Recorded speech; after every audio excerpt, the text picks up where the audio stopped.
ఇది రేవంత్ సీఎం అయినాక August 26, 2024 Bhulakshmi Mata temple Rakshapuram Santosh Nagar. October 14, 2024 Mutyalamma temple Kumariguda Monda market దగ్గర.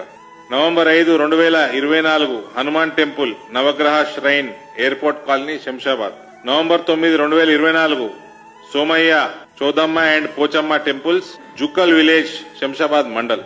March 10, 2025 Ramalingeshwara Anjaneya Devasthanam Shivalayam IDPL colony Gandhinagar Hyderabad.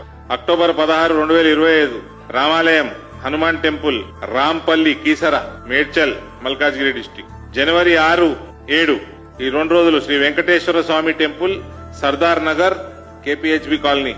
జనవరి 10, 2026 కట్టమైసమ్మ టెంపుల్ సఫిల్గూడ నేరేడ్మెట్ ఏరియా. జనవరి 14, 2026 Maisamma temple Puranapul Darwaza old city Hyderabad. ఇది రేవంత్ రెడ్డి గారి ఘనత. ఇది ఆయన చేసే స్టేట్మెంట్లకి నెత్తి మీదకి కూర్చొని తిన్న తిండి అరగక హిందూ దేవాలయాలు పడుతున్నారు. దానికి జిమ్మేదారు ముఖ్యమంత్రి. ఇదంతా కూడా రేవంత్ రెడ్డి సర్కార్కి సిగ్గుచేటి.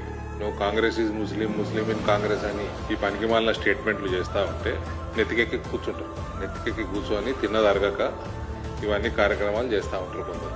కాబట్టి తప్పు ముఖ్యమంత్రి.